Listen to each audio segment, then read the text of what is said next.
지옥은 죽어서 가는 곳이 아닙니다. 바로 여기, 이 지하 3층이 당신의 진짜 지옥이니까요. 10년 동안 다정한 줄 알았던 가짜 남편에게 인생을 도둑 맞은 여자가 뱉은 말이었습니다. 계단 12개를 내려올 때마다 세상의 소리가 하나씩 난도질당해 사라졌습니다. 냉장고 소리, 바람 소리, 사람 사는 냄새까지 전부요. 마지막 계단을 밟는 순간 숨소리조차 죄악이 되는 완벽한 침묵이 나를 덮쳤습니다. 창문 하나 없고 빛조차 차가운 이 콘크리트 무덤 한복판에 내 남편이 앉아 있습니다. 남색 수트는 여전히 칼날처럼 날카롭고 넥타이 매듭 하나 흐트러지지 않은 저 단정한 모습. 수갑도 쇠사슬도 없는데 남자는 꼼짝도 하지 못합니다. 아니, 감히 움직일 엄두조차 내지 못합니다. 이 지옥에서 제 발로 걸어나갈 수 있다는 희망 따위 이미 내가 뿌리째 뽑아버렸거든요. 초점 없는 그 눈을 내려다보며 내가 말했습니다. 나랑 여기서 같이 사는 거야. 평생. 내 목소리엔 분노도 슬픔도 없었습니다. 그저 거역할 수 없는 지독한 선언이었을 뿐이죠. 철문이 닫히고 자물쇠가 맞물리는 그 쇳소리가 지하 3층을 갈랐을 때 남자는 비로소 깨달았을 겁니다. 살아있다는 것이 죽음보다 더 잔인한 형벌이 될 수 있다는 사실을요. 꽃 이름만 들어도 웃고 아내가 아프다면 밤길을 달려오던 내 다정한 남편. 우리가 사랑했던 그 10년의 세월이 단 한 번의 불꽃으로 타버린 건 단 하나의 진실 때문이었습니다. 폭우가 쏟아지던 5월의 그 밤, 식어가는 된장찌개 옆에 쓰러진 저 남자와 그를 내려다보던 나의 비극은 대체 어디서부터 시작된 걸까요? 10년을 속아온 한 여자의 서슬, 펄언 복수, 지금 시작합니다. 오늘 이야기 듣고 계신 지역과 동네 이름을 댓글로 남겨주세요. 제가 그곳까지 재물운과 건강운을 전해드릴게요. 무조건 좋은 일만 가득하실 거예요. 자, 이야기 시작합니다. 그날 밤 서울에는 계절을 잊은 비가 쏟아졌습니다. 5월의 비는 원래 그렇지 않습니다. 봄의 끝자락에서 오는 비는 대개 조용하고 순한 것이어서 땅을 달래듯 내리고 꽃잎을 천천히 적시다가 그치는 비인데 그날 밤의 비는 전혀 달랐습니다. 5월 중순이었는데도 하늘 전체가 한꺼번에 무너져 내리는 것 같았고 빗줄기가 도로를 세차게 두드리는 소리가 마치 누군가 지붕을 향해 돌을 던지는 것처럼 들렸습니다. 낙숫물이 처마 끝에서 끊임없이 쏟아졌고 골목 어귀의 하수구는 진작부터 넘쳐 흘렀으며 가로수들이 몸을 가누지 못해 이쪽 저쪽으로 휘청거렸습니다. 우산 같은 건 소용없는 비였습니다. 그냥 온몸으로 맞아야 하는 비였습니다. 서울 마포구 연남동 작은 골목 안쪽 2층 단독주택. 골목 밖에서 보면 2층 창문 너머로 주황빛이 새어나오고 있었는데 사람이 사는 집에서 나오는 온기 있는 빛이었습니다. 그러나 그 집 안에 발을 들여놓는 순간 그 빛이 얼마나 거짓된 것인지를 바로 알 수 있었습니다. 부엌에서 된장찌개 냄새가 났습니다. 아니, 났었습니다. 냄비에 불이 꺼진 채였고 뚜껑도 덮이지 않아서 찌개가 천천히 식어가고 있었는데 수면 위로 가느다랗게 올라오던 하얀 김이 이제는 거의 보이지 않았습니다. 열기가 빠져나가면서 기름막이 국물 표면을 덮기 시작했고 두부 몇 조각과 잘게 썬 애호박이 그 위에 떠 있었습니다. 된장의 구수한 냄새가 아직 남아있긴 했지만 따뜻할 때의 냄새가 아니었습니다. 온기를 잃은 음식의 냄새는 그것이 아무리 맛있는 것이라 해도 어딘가 쓸쓸합니다. 살아있던 것이 식어가는 냄새가 나기 때문입니다. 그 냄비 위로 한 방울씩 무언가가 떨어지고 있었습니다. 천장이 아니었습니다. 거실 쪽이었습니다. 거실과 부엌 사이의 문턱 너머 한 남자가 쓰러져 있었는데 오른쪽 소매가 팔꿈치까지 말려 올라간 채였고 왼팔이 부자연스럽게 꺾여 바닥에 닿아 있었습니다. 넥타이가 옆으로 밀려 있었고 셔츠 깃이 구겨져 있었으며 바닥에 닿은 손가락들이 힘을 주다가 힘이 빠진 채 멈춘 모양으로 굽어 있었습니다. 왼쪽 손목에는 시계가 있었는데 흑청색 스트랩에 흰 자판의 그 시계가 여전히 움직이고 있었습니다. 째깍, 째깍, 째깍 멈추지 않았습니다. 온 세상이 정지한 것 같은 그 공간에서 시계 혼자 아무 일도 없다는 듯이 시간을 재고 있었는데 빗소리와 섞이면서 그 소리가 오히려 더 또렷하게 들렸습니다. 이 사람의 시간은 아직 흐르고 있다는 듯이 아니면 이미 멈춰버린 시간 위에 남겨진 마지막 메아리처럼 남자의 몸 아래에서 흘러내린 것이 문턱을 넘어 부엌 쪽으로 천천히 번지고 있었고 그 끝에서 한 방울씩 식어가는 된장찌개 위로 떨어지고 있었습니다. 기름막 위에 작고 붉은 원이 생겨났다가 번졌고 또 한 방울이 떨어지면 또 번졌습니다. 된장의 냄새와 섞이지 않는 냄새가 그 위에 얹히면서 이 세상 어느 계절에도 속하지 않는 냄새가 그 부엌 안에 가득했습니다. 한 여자가 그 곁에 서 있었습니다. 강수련, 만 40세, 서울 마포구 연남동 거주, 직업란에는 가정주부라고 적혀 있는 여자였습니다. 수련의 손이 떨리고 있었습니다. 그러나 그것은 공포의 떨림이 아니었습니다. 비명이 터져 나오려는 것도 다리가 풀려 주저앉으려는 것도 아니었는데 완전히 다른 종류의 것이었습니다. 10년 동안 단단히 봉인해 두었던 무언가가 이 순간을 기다렸다는 듯이 깨어나는 전율이었고 오랫동안 잠들어 있던 본능이 눈을 뜨는 감각이었습니다. 수련의 몸이 기억하고 있었습니다. 이런 장면을, 이런 공간을, 이런 냄새를 10년이라는 시간이 두껍게 쌓여 있었지만 그 밑에 묻혀 있던 것이 지금 이 순간 다시 위로 올라오고 있었습니다. 수련은 천천히 허리를 낮추었습니다. 남편의 목에 두 손가락을 짚었는데 체온이 이미 식기 시작하고 있었고 살아있는 사람의 체온이 아니었습니다. 수련은 그 손가락을 거두지 않고 잠시 그대로 있었는데 이 사람의 목에 이렇게 손을 대본 적이 있었습니다. 잠든 옆모습을 바라보다가 조용히 이 사람이 살아있다는 것을 확인하고 싶어서 아무 이유 없이 가슴이 두근거리던 밤들이 있었습니다. 그런 밤에 이렇게 했었습니다. 손가락을 거두었습니다. 이제는 다른 눈으로 봐야 했습니다. 수련의 눈이 달라졌습니다. 아내의 눈이 아니라 10년 전에 썼던 눈이 되었습니다. 가장 오래, 가장 많이 쓰고 살았던 눈. 그 눈으로 시신 주변을 살폈습니다. 후두부에 충격 흔적이 있었고 흉부 쪽에 예리한 자상이 2곳 이상이었으며 도구가 2종류 이상 쓰인 흔적이 있었습니다. 그런데 저항의 흔적이 거의 없었습니다. 가구가 뒤집히지 않았고 물건이 흩어지지 않았습니다. 싸운 흔적이 아니었습니다. 수련의 시선이 현관으로 향했습니다. 신발장이 제자리였습니다. 우산꽂이가 넘어지지 않았고 이준혁의 구두 2켤레가 줄을 맞춰 정리되어 있었습니다. 외부에서 2명 이상이 강제로 들이닥쳤다면 이 신발장이 저렇게 서 있을 수 없었습니다. 부딪히고 밀리면서 뒤집어지거나 밀려났을 것이었습니다. 그런데 아무것도 흐트러지지 않았습니다. 그 말이 뜻하는 바를 수련은 알고 있었습니다. 남편이 직접 문을 열어주었다는 것이었습니다. 아는 사람을 맞이했다는 것이었습니다. 수련은 그것을 마음속 깊은 곳에 접어두었는데 지금 당장 열어볼 수 없는 서랍 안에 넣어두는 것이었습니다.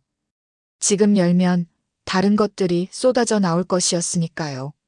아직 확인해야 할 것들이 더 있었으니까요. 일어서려는 순간 냄새가 났습니다. 빈냄새와 피냄새와 식어가는 찌개 냄새가 뒤섞인 공기 안에서 그것만이 달랐습니다. 현관 쪽이었습니다. 섬유에 밴 채 아직 다 사라지지 않은 특정 식물의 특정 계절의 향이었습니다. 정확히 이름을 알 수 있는 향이었는데 라벤더였습니다. 수련은 그 향을 알았습니다. 오래전에 완전히 다른 장소에서 처음 맡아봤던 향이었는데 공원 벤치였고 봄날이었습니다. 어떤 남자가 작은 꽃을 들고 앉아 있다가 이게 무슨 꽃인지 아냐고 물으면서 대답도 듣기 전에 먼저 웃었습니다. 그 향이 지금 이 현관에 남아 있었습니다.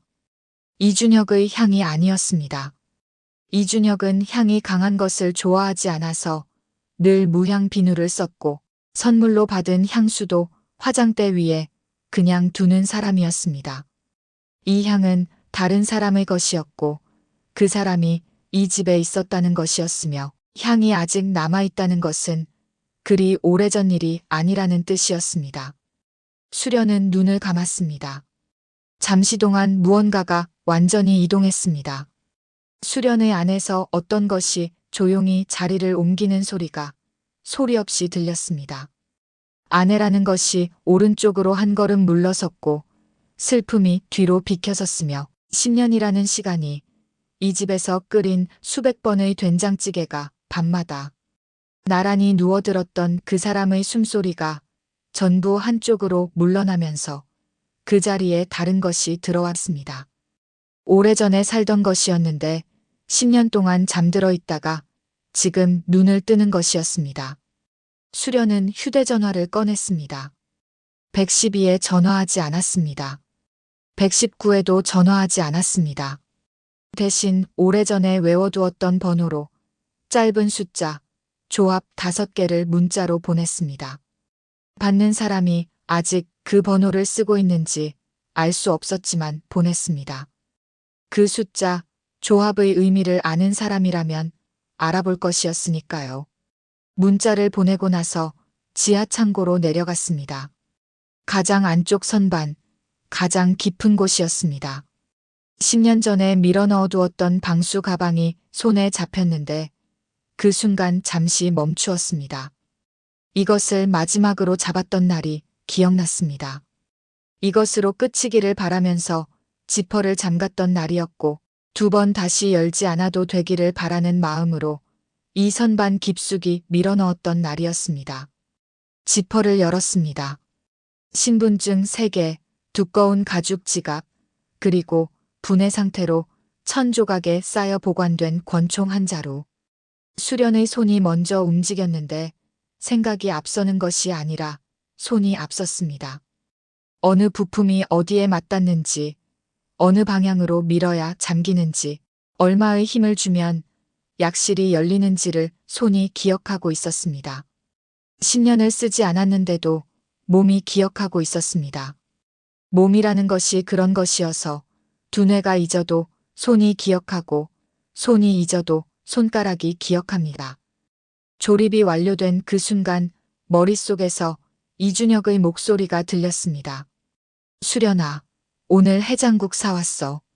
속이 안 좋다고 했잖아. 작년 12월이었습니다.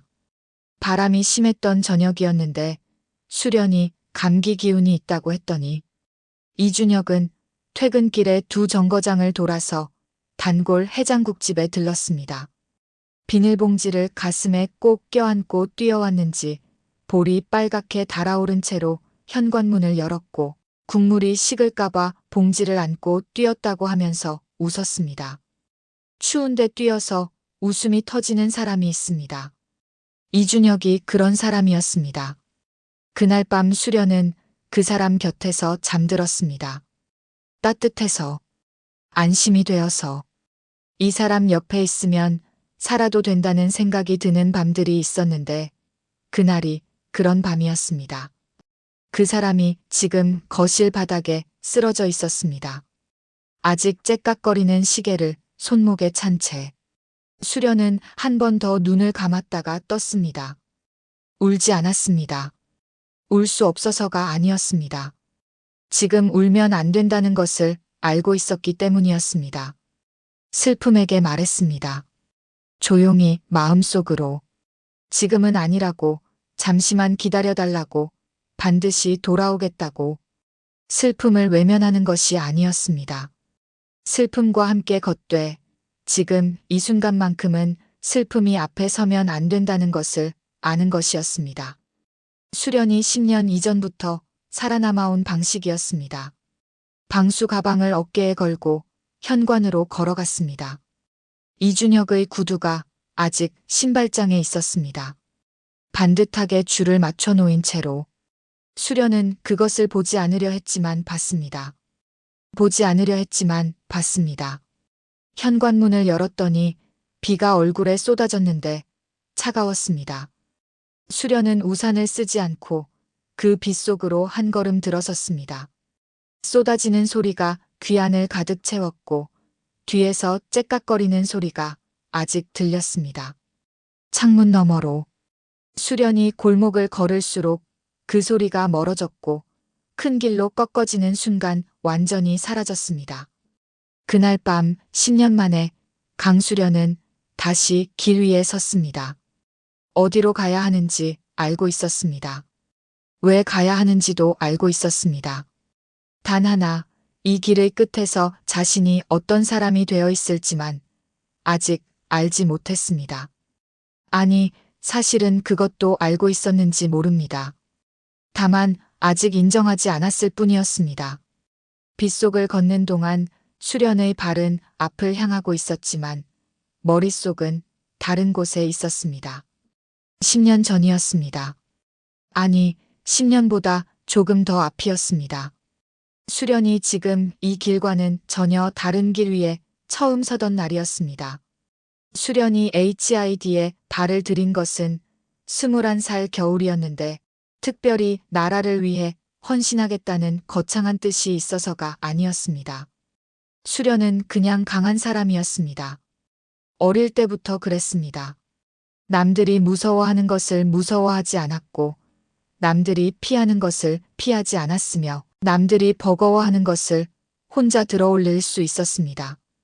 그 강함이 어느 순간 누군가의 눈에 띄었고 눈에 띈 강함은 방치되지 않는 법이어서 수련은 21살에 어떤 문 앞에 서게 되었습니다.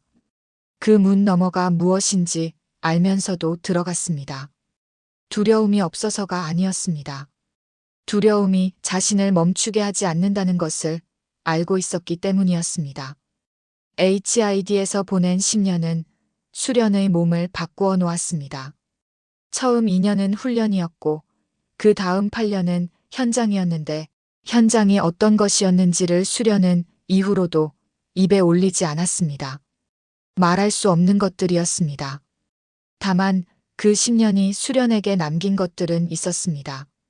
어디를 가든 출구를 먼저 확인하는 습관이 생겼고 처음 만나는 사람의 눈에서 위협의 여부를 자동으로 읽게 되었으며 식당에서는 언제나 문이 보이는 자리를 골랐습니다. 전화기 너머로 목소리를 듣는 것만으로도 그 사람이 긴장하고 있는지 아닌지를 가늠했고 무기를 손에 쥐지 않은 상태에서도 방어와 제압의 동선을 즉각 계산했습니다. 그것들이 수련의 몸 안에 새겨진 것들이었는데 의식하지 않아도 자동으로 작동하는 살아남기 위한 반사들이었습니다. 무섭지 않았습니다. 오히려 그 안에서 수련은 안전을 느꼈습니다. 모든 위협을 먼저 읽고 있다는 감각, 어떤 상황에서도 먼저 움직일 수 있다는 확신이 수련에게는 갑옷이었습니다. 무겁지 않았습니다. 10년을 입었으니 몸에 맞았습니다. 그런데 2013년 여름 그 갑옷이 처음으로 무거워졌습니다. 어떤 임무가 있었고 그 임무가 끝난 뒤였습니다. 수련이 그 내용을 말한 적은 없고 앞으로도 말하지 않을 것이었지만 이것 하나만은 알 수 있었습니다. 그해 여름 어느 날 임무가 끝난 뒤 수련이 처음으로 뒤를 돌아보았다는 것을, 그리고 뒤를 돌아봤을 때 수련의 눈에 들어온 것들이 강한 사람도 며칠을 움직이지 못하게 만들었다는 것을. 수련이 처음으로 이 갑옷을 벗고 싶다고 생각한 여름이었습니다. 은퇴를 결심했지만 조직은 쉽게 놓아주지 않았습니다. 여러 경로를 통해 설득했는데 기다리면 나아진다고도 했고 다른 보직을 줄 수 있다고도 했습니다. 그러나 수련은 흔들리지 않았고 마침내 은퇴가 허가되었습니다. 이후 어떤 활동도 하지 않는다는 조건 아래였는데 국가와의 조용한 계약이었습니다. 수련은 기꺼이 서명했습니다. 그 이름 석자를 마지막으로 써내리는 순간 수련은 생각했습니다. 이제 쉬어도 된다고. 봄이 왔습니다. 서울 서대문구 안산 자락길, 연못이 내려다 보이는 작은 공원이었는데 퇴직 후 수련이 처음으로 발걸음을 제 마음대로 움직인 것이 그 공원을 향해서였습니다. 어디를 가야 한다거나 무엇을 해야 한다는 것이 없는 오전이었는데 그런 오전이 수련에게는 아직 낯설었습니다. 벤치에 앉아 책을 펼쳤지만 활자가 눈에 들어오기는 했어도 의미가 되지 않아서 그냥 앉아 있었습니다. 봄 햇살이 따뜻했고 연못 위로 벚꽃잎이 바람에 날렸습니다. 그때 남자가 왔습니다. 손에 무언가를 들고 있었는데 가까이서 보니 작은 꽃 한 줄기였습니다. 연보라빛의 작고 가느다란 꽃이었습니다. 남자는 수련이 앉아있는 벤치 옆자리에 자연스럽게 앉았는데 수련의 눈이 자동으로 작동했습니다. 무기 없음, 동행 없음, 수련을 목표로 한 움직임 없음. 그냥 공원에 앉으러 온 사람이었습니다. 수련은 다시 책으로 시선을 내렸습니다. 남자도 한동안 조용히 있었습니다. 새소리가 들렸고 바람 소리가 들렸고 멀리서 아이가 웃는 소리가 들렸습니다. 한참 지났을 때 남자가 손에 든 꽃 줄기를 살짝 들어올리며 물었습니다. 이게 무슨 꽃인지 혹시 알아요? 수련은 알았습니다. 라벤더였습니다. 그런데 대답하기도 전에 남자가 먼저 웃었습니다. 정답을 알고 있어서 웃는 것도 아니었고 모르는 것이 재미있어서 웃는 것도 아니었습니다. 그냥 꽃 이름이 예쁘다는 것을 알고 있어서 웃는 얼굴이었습니다. 라로 시작하는 이름, 부드럽게 이어지는 세 글자, 그것 자체가 기분 좋다는 표정이었습니다. 꽃 이름 하나를 발음하면서 기분이 좋아지는 사람이었습니다. 수련은 그 얼굴을 보면서 이상한 것을 느꼈습니다. 긴장이 풀렸습니다. 10년 동안 한 번도 완전히 풀린 적 없던 것이 그 남자의 그 웃음을 보는 순간 아주 조금이지만 분명하게 느슨해졌습니다. HID에서 보낸 10년 동안 수련이 처음 만나는 사람에게서 읽는 것은 언제나 위협의 여부였는데 이 사람에게서는 그 어떤 신호도 오지 않았습니다. 위험하지 않은 사람이었습니다. 단순히 무기가 없다는 의미가 아니었습니다. 이 사람 옆에 있으면 내가 늘 세우고 있던 것을 잠시 내려놓아도 된다는 그런 의미의 안전함이었습니다. 10년을 HID에서 보내고 나서 처음 느끼는 감각이었습니다. 라벤더예요. 수련이 말했습니다. 남자가 고개를 끄덕이며 또 웃었습니다. 라벤더 라벤더 하고 이름을 2번 발음하더니 좋은 이름이라고 했습니다. 그것이 전부였습니다. 그런데 그것으로 충분했습니다. 이름은 이준혁이었습니다. 35살이었고 건축설계 사무소를 막 개업한 건축가였습니다. 두 번째 만남은 2주 뒤 같은 공원이었습니다. 세 번째는 이준혁이 좋아한다는 냉면집이었는데 수련이 국물을 조금 남기자 이준혁이 물었습니다. 국물이 입에 안 맞냐고. 원래 국물은 잘 안 먹는다고 했더니 그렇구나 하고 넘어갔습니다. 왜 안 먹냐고 묻지도 한 번 더 먹어보라고 권하지도 않았습니다. 그냥 그렇구나 하고 넘어갔습니다. 사소한 것이었는데 수련은 그 사소함이 오래 기억에 남았습니다. 상대방의 것을 상대방의 것으로 두는 사람이었습니다. 네 번째 만남 때 이준혁이 물었습니다. 지금 무슨 일을 하냐고. 이전에 어떤 일을 했는데 지금은 쉬고 있다고 하자 이준혁은 더 묻지 않았습니다. 어떤 일이었냐고도, 왜 그만뒀냐고도, 앞으로 뭘 할 거냐고도 묻지 않았습니다. 그냥 고개를 끄덕이며 말했습니다. 아, 쉬는 것도 일이에요. 잘 쉬어야 다음이 있으니까. 위로하려고 한 말이 아니었습니다. 그냥 그렇게 생각하는 사람이어서 그렇게 말한 것이었는데 그 자연스러움이 오히려 수련의 마음을 건드렸습니다. 5번째 만남 이후 수련이 먼저 연락했습니다. 수련의 삶에서 먼저 연락을 한다는 것은 자신을 노출하는 일이었는데 그날은 달랐습니다. 비가 왔고 그 빗소리를 들으면서 이 사람한테 연락하고 싶다는 생각이 들었습니다. 별다른 이유가 없었습니다. 그 이유 없음이 수련을 놀라게 했습니다. 이유 없이 누군가를 보고 싶다는 것이 수련에게는 처음 있는 일이었으니까요. 이준혁은 건물을 설계할 때 그 안에서 살아갈 사람들의 동선을 오랫동안 상상하고 나서야 시작한다고 했습니다.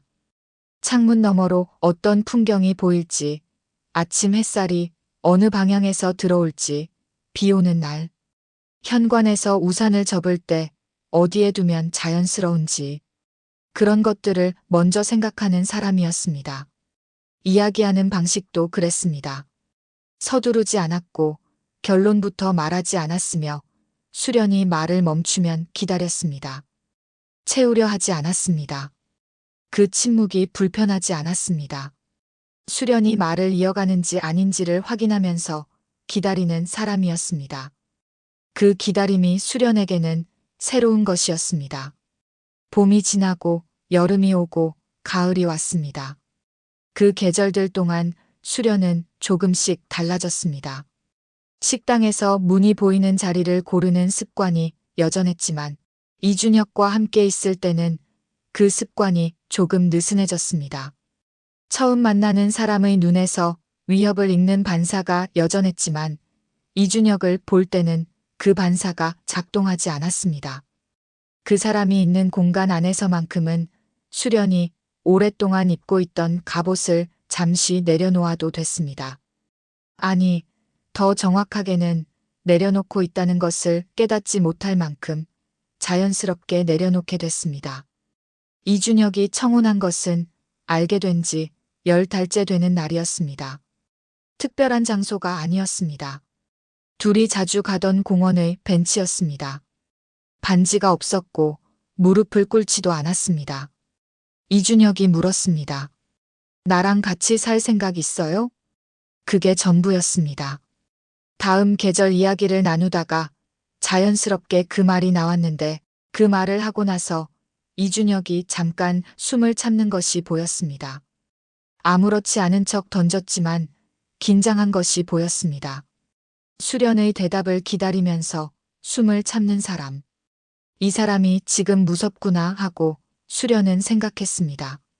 그 무서움이 이상하게 수련의 마음을 움직였습니다.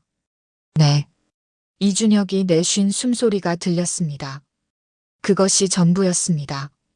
끌어안거나 눈물을 흘리거나 하는 것이 없었고 잠시 뒤 이준혁이 말했습니다. 오늘은 따뜻한 거 먹어야겠다. 수련이 말했습니다. 국물은 조금 남길 거야. 이준혁이 웃었습니다. 알아, 그러면 돼. 2014년 4월 결혼식을 올렸습니다. 작은 예식이었습니다. 양가 가족과 가까운 사람 몇 명이 전부였는데 수련이 웨딩드레스를 입고 거울 앞에 섰을 때 자신이 울 것 같다고 생각했습니다. 그런데 눈물이 나오지 않았습니다. 대신 이상한 고요함이 왔습니다. 전쟁이 끝난 뒤의 고요함 같은 것이었는데 오랫동안 혼자 버티다가 처음으로 쉬어도 된다는 허락이 주어진 것 같은 고요함이었습니다. 이것이 진짜 시작이라고 생각했습니다. 내가 온전히 선택한 것들로 이루어진 삶의 시작이라고. 식장 입구에서 이준혁이 기다리고 있었는데 수련이 들어서자 이준혁의 눈이 흔들렸습니다. 울지는 않았습니다. 입술이 살짝 펴졌습니다. 그 얼굴을 보는 순간 수련은 알았습니다. 이 사람이 지금 행복하다는 것을, 그 행복이 꾸며진 것이 아니라는 것을, 수련이 걸어오는 것이 행복하다는 사람의 얼굴을 수련은 그날 처음으로 보았습니다. 그렇게 10년이 지났습니다. 이준혁과 함께 사는 10년 동안 수련이 가장 많이 한 것은 남편의 이야기를 듣는 일이었습니다. 이준혁은 이야기가 많은 사람이었는데 새로 맡은 프로젝트 이야기, 설계 중에 막힌 부분 이야기, 오늘 지나가다 본 건물의 창문 배치가 아쉽다는 이야기, 단골 카페 사장님이 가게를 옮긴다는 이야기 같은 것들이었습니다. 크지 않은 이야기들이었는데 이준혁이 하는 이야기는 언제나 생생했습니다. 세상을 보는 방식이 그 안에 들어 있었습니다. 수련은 그 이야기들을 들으면서 이 사람이 무엇을 볼 때 마음이 움직이는지를 조금씩 알아갔습니다. 봄에서 여름으로 넘어가는 5월의 어느 날, 갑자기 모든 잎이 한꺼번에 진해지는 그 하루를 이준혁은 매년 기다렸습니다. 언제 오는지 아무도 모르는데 반드시 오는 하루라고 했습니다. 그 하루를 놓치지 않는 것이 자신의 미션이라고 했는데 그러면서 웃었습니다. 그 웃음이 기억에 남았습니다. 잎이 진해지는 하루에 웃음이 터지는 사람. 수련이 10년 동안 곁에서 본 이준혁이 그런 사람이었습니다. 결혼기념일 아침이면 이준혁이 먼저 일어나 케이크를 사왔는데 10년 동안 한 번도 빠지지 않았습니다. 매년 다른 종류를 사왔습니다. 수련이 뭘 좋아하는지를 조금씩 좁혀가면서 올해는 딸기가 많은 것, 내년에는 초콜릿이 없는 것, 그 다음 해는 치즈 계열로. 10년 차 결혼기념일에 사온 것은 레몬 크림 케이크였는데 수련이 한 조각을 다 먹었습니다. 이준혁이 그것을 보면서 말했습니다. 드디어 찾았다. 그러면서 10년 걸렸다고 웃었습니다. 아내의 케이크 취향을 찾는데 10년을 기꺼이 쓸 수 있는 사람이었습니다. 비 오는 날 우산을 먼저 챙겨주었고 수련이 아픈 밤에는 이마에 손을 얹었으며 자다가 수련이 뒤척이면 이불을 당겨주었습니다. 그 손이 따뜻했습니다. 아무것도 아닌 일처럼 보이는 것들인데 수련에게는 아무것도 아닌 일이 아니었습니다. 10년 동안 혼자 모든 것을 감당하며 살았던 사람에게 아무 말 없이 이불을 당겨주는 손이 있다는 것이 얼마나 큰 일인지를 겪어보지 않은 사람은 모릅니다. 수련은 그 손을 사랑했습니다. 그 손이 닿는 삶을 사랑했습니다. HID에서 보낸 10년 동안 수련은 많은 것을 잃었는데 잃은 것들의 이름을 정확히 알지는 못했습니다. 그런데 이준혁과 함께 사는 10년 동안 그것들이 조금씩 돌아오는 것 같았습니다. 무엇인지 몰랐지만 잃었던 것들이 조금씩 채워지는 느낌이었습니다. 저녁에 이준혁이 현관문을 열고 들어오는 소리가 좋았습니다. 아침에 두 사람의 컵이 나란히 식탁에 놓이는 것이 좋았습니다. 자다가 깼을 때 옆에서 그 사람의 숨소리가 들리는 것이 좋았습니다. 이유를 찾지 않아도 좋은 것들이었습니다. 수련의 10년이 그런 것들로 채워져 있었습니다. 이준혁의 시신이 발견된 다음 날 아침, 수련은 경찰에 신고했습니다. 외출했다가 돌아오니 이런 상황이었다고 했는데 목소리가 흔들리지 않았습니다. 담당 형사가 여러 가지를 물었고 수련은 정확하게 대답했습니다. 군더더기 없이 필요한 것만. 형사가 수련의 얼굴을 한번 보았습니다. 충격을 받은 사람의 얼굴인지 확인하는 눈이었는데 수련의 얼굴이 너무 고요했습니다. 형사는 그것을 강한 사람이 충격을 받았을 때 보이는 반응이라고 해석했을 것이었습니다. 틀리지는 않았습니다. 장례를 치렀습니다. 검은 옷을 입고 고개를 숙였으며 조문객들이 손을 잡아줄 때 고맙다는 말을 했습니다. 눈물을 닦는 신용을 했는데 신용이었습니다. 눈물이 나오지 않았습니다. 슬픔이 없어서가 아니었습니다. 슬픔은 깊은 곳에 무겁게 있었는데 지금 나와서는 안 된다는 것을 알고 있었습니다. 지금 슬픔이 밖으로 나오면 수련은 멈출 것이었고 멈출 수 없었습니다. 먼저 해야 할 일이 있었으니까요.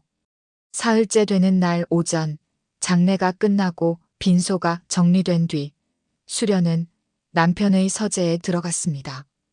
이준혁이 혼자 작업하던 책상이 있었고 도면들이 쌓인 서랍이 있었습니다. 이 방에 들어오는 것은 10년 동안 많지 않았습니다. 이준혁이 여기서 작업할 때 수련은 들어오지 않았는데 서로의 공간을 서로의 것으로 두는 것이 두 사람의 방식이었으니까요. 책상 앞에 잠시 서 있었는데 이 사람의 흔적이 남아있어서 숨을 참았습니다. 냄새가 남아있으면 아직 살아있는 것 같으니까요. 그 착각이 지금 필요하지 않았습니다. 책상 맨 아래칸 서랍을 열었습니다. 서류들이 있었는데 그 서류들 사이에 얇은 봉투 하나가 끼어 있었습니다. 이름이 적혀 있지 않았습니다. 두드러지지 않는 봉투였는데 수련의 손이 멈추었습니다. 이것을 열면 무언가가 달라질 것이라는 것을 아직 열기도 전에 수련은 느꼈습니다. 훈련받은 감각이 말하고 있었습니다. 이것을 열어라. 그러나 열면 돌아올 수 없다. 봉투를 열었습니다. 통장 하나가 있었습니다. 수련이 한 번도 본 적 없는 통장이었습니다. 표지를 열었는데 수련의 이름이 아니었고 이준혁의 이름도 아니었습니다. 계좌명이 있었습니다. 수련의 노후자금. 수련은 그 5글자를 한참 들여다보았습니다. 마음속에서 아무 소리도 나지 않았습니다. 무언가가 깨지기 직전의 소리가 나기 전의 정지된 순간 같았습니다. 거래 내역을 펼쳤습니다. 매달 같은 날 같은 금액이 입금되어 있었습니다. 3,500만 원. 빠짐없이. 수련이 HID를 은퇴한 다음 달부터 시작해서 이준혁이 죽기 바로 전 달까지 입금 기관명이 있었는데 수련은 그 이름을 알았습니다. 어떻게 모를 수 있었겠습니까? 10년을 그곳에서 일했는데. 국가정보원. 수련은 통장을 내려놓았습니다. 손이 움직이지 않았고 머릿속에서 무언가가 빠르게 재배열되기 시작했습니다. 공원 벤치. 연보라빛 꽃 한 줄기. 위험하지 않은 사람이라고 느꼈던 그 순간. 국물은 조금 남겨도 된다고 했던 목소리. 10년. 레몬크림 케이크. 드디어 찾았다며 웃던 얼굴. 그리고 이 통장. 수련의 노후자금이라는 이름이 붙은 이 통장. 오래도록 그 자리에 앉아 있었습니다. 창밖에 봄 햇살이 있었는데 벚꽃이 졌는지 아직인지 그날 아침에는 확인하지 못했습니다. 수련은 통장을 재킷 안주머니에 넣었습니다. 서재 문을 닫고 현관으로 나왔습니다. 신발을 신었습니다. 이준혁의 구두가 아직 신발장에 있었습니다. 반듯하게 줄을 맞춰 놓인 채로. 수련은 그것을 보지 않으려 했지만 봤습니다. 보지 않으려 했지만 봤습니다. 현관문을 열었더니 봄 햇살이 들어왔는데 따뜻했습니다. 수련은 그 따뜻함 속으로 걸어 나갔고 문이 닫혔습니다. 그날부터 수련은 움직이기 시작했습니다. 통장 하나로는 절반도 보이지 않는다는 것을 수련은 알고 있었습니다. 10년을 HID에서 보낸 사람이라면 무언가 하나가 드러났을 때 그것이 전부가 아니라는 것을 눈을 감고도 압니다. 빙산이라는 게 그런 것이어서 물 위로 보이는 것보다 물 아래 가라앉은 것이 언제나 더 크고 더 차갑습니다. 그래서 사흘째 되는 날 봄 햇살 속으로 나선 수련의 발이 향한 곳은 이준혁의 사무소였습니다. 마포구 합정동 이준혁 건축설계사무소. 4층짜리 건물의 3층 전체를 쓰는 곳이었는데 엘리베이터 문이 열리는 순간 직원 12명이 일제히 일어났습니다. 애도의 눈빛이었습니다. 당혹스러움도 있었고 이런 상황에서 어떻게 행동해야 할지 모르는 사람들 특유의 어색함도 있었습니다. 수련은 그 눈빛들을 한 번에 받으면서 동시에 하나씩 읽었습니다. 감추고 있는 눈이 있는지를 확인했습니다. 피하는 눈이 있는지를 확인했습니다. 없었습니다. 이 사람들은 몰랐습니다. 진심으로 슬퍼하고 있었습니다. 수련은 고개를 숙이며 인사를 받고는 대표실 문을 열었습니다. 이준혁의 책상이 있었습니다. 책상 위에 도면 몇 장과 클립으로 묶인 서류들이 그대로 놓여 있었는데 마치 어젯밤까지 이 사람이 여기 앉아 있었던 것처럼 단정했습니다. 거울처럼 정리된 책상이 아니라 일하는 사람의 책상이었습니다. 연필이 살짝 비스듬히 놓여 있었고 지우개 가루가 아직 쓸리지 않은 채로 도면 한쪽에 남아 있었습니다. 어떤 선을 긋다가 지우고 다시 그은 흔적이 있었습니다. 마지막 날까지 무언가를 고민하던 사람의 책상이었습니다. 수련은 그 앞에 잠시 서 있었는데 이 사람의 냄새가 아직 남아있는 것 같아서 숨을 참았습니다. 냄새가 남아있으면 아직 살아있는 것 같으니까요. 그 착각이 지금 필요하지 않았습니다. 서랍을 열기 시작했습니다. 위에서부터 차례로 열었는데 위 두 칸은 설계 관련 서류와 문구류였습니다. 세 번째 칸이 잠겨 있었는데 집에서 가져온 열쇠 묶음을 꺼내 하나씩 넣어보았더니 네 번째 열쇠를 밀어넣자 철컥 소리가 나면서 잠금이 풀렸습니다.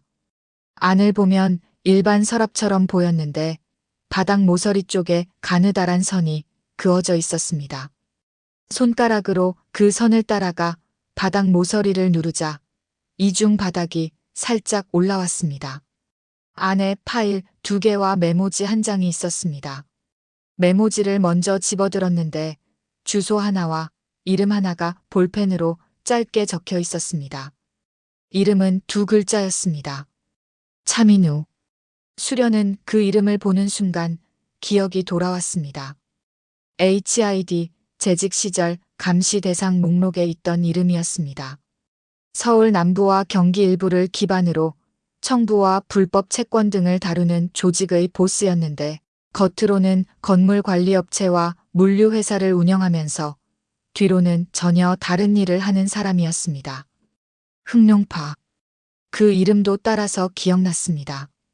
수련이 HID에 있을 때 직접 접촉한 적은 없었지만 이름만큼은 알고 있었습니다.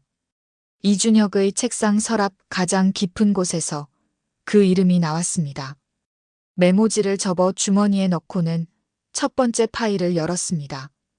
그 순간 수련의 손이 멈추었습니다. 손만이 아니었습니다.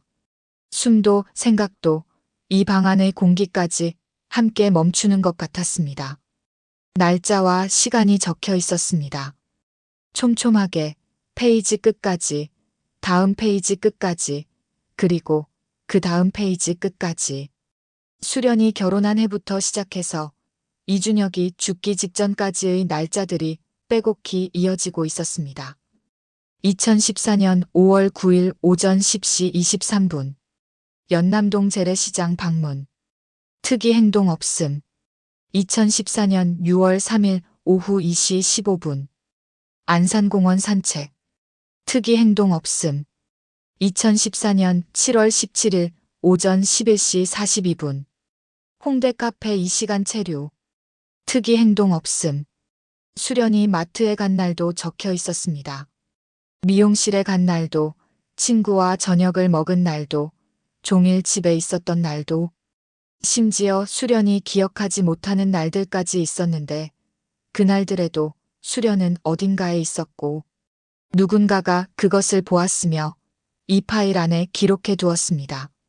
그리고 반복되는 메모, 비활성화 지속, 안정상태 유지, 특이 행동 없음, 비활성화. 수련은 그 단어를 몇 번이나 읽었습니다. 비활성화. 수련이 된장찌개를 끓이고 이준혁의 이야기에 귀를 기울이고 결혼기념일 아침에 케이크를 먹으며 웃었던 10년을 누군가는 이 단어 하나로 요약하고 있었습니다. 비활성화 지속. 수련의 10년이 누군가의 파일 안에서 4글자로 기록되어 있었습니다. 수련이 페이지를 넘겼습니다. 넘길수록 날짜가 쌓였습니다. 2015년, 2016년, 2017년. 수련이 처음으로 외로웠던 밤도 있었을 것이었습니다. 이준혁 없이는 아침을 시작하기 싫다고 생각했던 날도 있었을 것이었습니다. 이 사람이라면 평생을 함께해도 된다고 생각했던 밤도 있었을 것이었습니다. 그 모든 날이 이 파일 안에 있었습니다. 비활성화 지속, 안정상태 유지, 특이 행동 없음. 두 번째 파일은 두꺼웠습니다.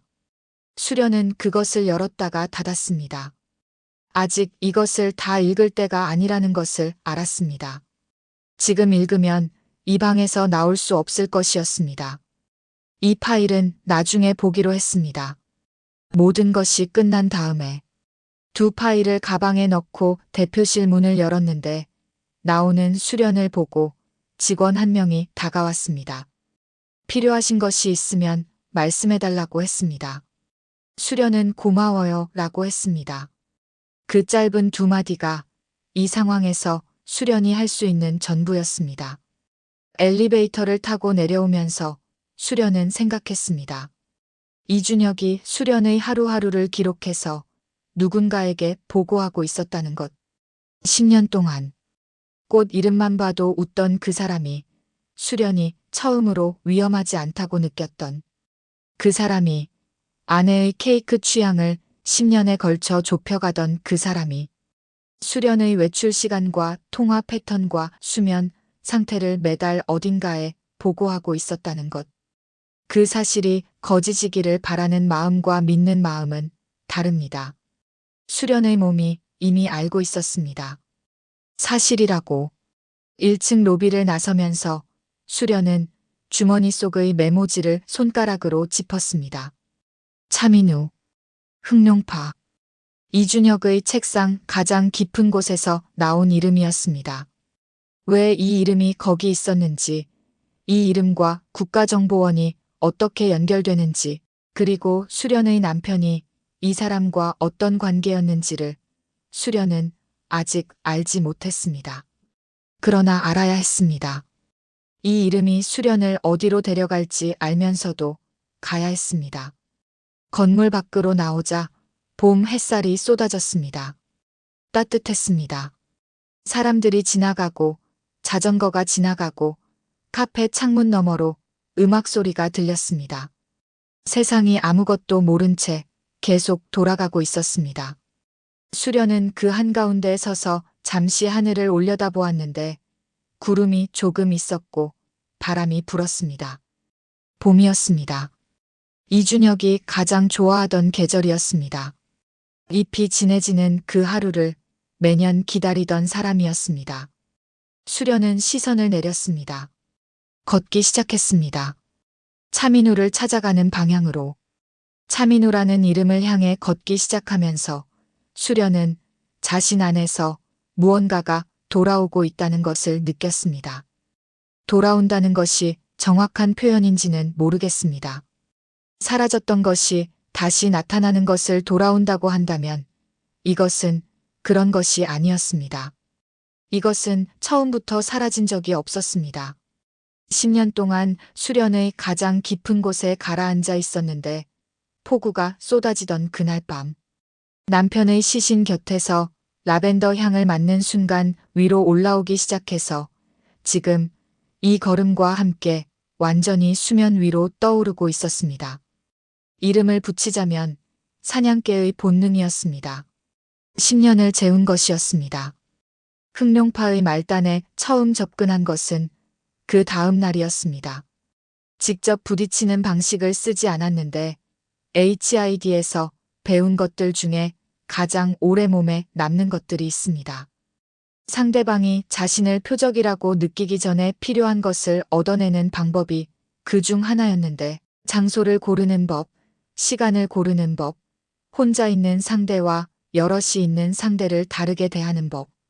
10년을 쓰지 않았는데도 몸이 기억해냈습니다. 두뇌가 잊어도 몸이 기억하는 것들이 있습니다. 그것이 훈련의 본질입니다. 첫 번째 사람은 흑룡파 외곽 연락책으로 보이는 남자였는데 이준혁이라는 이름을 꺼내자마자 그 사람의 눈이 달라졌습니다. 알고 있는 것이 있는데 감추려는 사람의 눈이 어떻게 생겼는지를 수련은 알았습니다. 눈썹이 아주 조금 올라가고 턱 근육이 미세하게 굳으면서 말이 빨라지거나 반대로 너무 느려지는 것. 그 변화를 포착하면 그 다음은 어렵지 않았습니다. 그 사람은 자신이 이야기를 하고 있다는 것을 깨닫지 못하면서 이야기를 했습니다. 두 번째 사람도 비슷했습니다. 조금 더 시간이 걸렸을 뿐이었습니다. 세 번째 사람부터는 달랐습니다. 자발적으로 이야기하지 않으려는 사람을 대하는 방법이 따로 있는데 그 방법에 대해 자세히 말하지는 않겠습니다. 다만 이것만큼은 말할 수 있습니다. HID에서 10년을 보낸 사람이 쓸 수 있는 방법은 보통 사람이 상상하는 것보다 훨씬 다양하고 훨씬 조용하다는 것을, 그리고 수련이 10년 만에 그 방법들을 다시 썼을 때 손이 떨리지 않았다는 것을, 그것이 수련 자신을 가장 놀라게 했습니다. 아니, 놀랐다기보다는 확인했다는 편이 맞겠습니다. 자신이 어떤 사람인지를. 세 번째 사람 앞에서 수련이 처음으로 이런 말을 했습니다. 내 10년을 망쳤으면 내 10분은 지옥이어야지. 협박이 아니었습니다. 다짐이었습니다. 스스로에게 하는 말이었는데 그 말이 입 밖으로 나오는 순간 수련은 알았습니다. 이제 이 길의 끝까지 가야 한다는 것을. 그리고 무서운 것은 그것이 무섭지 않다는 사실이었습니다. 닷새가 지났습니다. 6명의 이름과 6개의 이야기가 수련의 머릿속에 쌓였습니다. 파편들이었습니다. 각각은 작은 것들이었지만 맞춰보면 하나의 그림이 되었고 그 그림의 한가운데에 차민우라는 이름이 있었습니다. 이준혁의 메모지에 적혀있던 그 이름이 6사람의 입에서 각각 다른 방식으로 나왔는데 그것들을 겹쳐보니 위치가 보였습니다. 인천이었습니다. 항구 근처에 있는 낡은 창고 건물이었습니다. 그 건물을 이틀 동안 관찰했습니다. 겉에서 보면 문을 닫은 물류창고처럼 보였지만 야간에 사람이 드나드는 흔적이 있었습니다. 건물 외벽 4군데에 달린 감시 카메라의 각도를 파악했고 경호원들이 어느 시간대에 교대하는지를 확인했으며 가장 조용한 입구가 어딘지를 알아두었습니다. 경호원이 넷이었습니다. 건물 옆면에 환기구가 있었는데 낡은 철판이라 손을 밀어넣으면 소리가 날 것이었습니다. 그러나 비가 오는 날이라면 달랐습니다. 10하루째 되는 밤 비가 내렸습니다. 수련은 환기구를 통해 안으로 들어갔는데 낡은 철판이 삐걱거렸지만 빗소리가 덮어주었습니다. 내부 조명이 어둑했는데 눈이 어둠에 익숙해지는데 4초가 걸렸고 그 4초 동안 수련은 숨을 참으면서 소리를 들었습니다. 발소리, 무선 교신 소리, 경호원 둘이 나누는 낮은 대화 소리. 파악이 끝났습니다. 목표로 한 공간에 차민우가 있었습니다.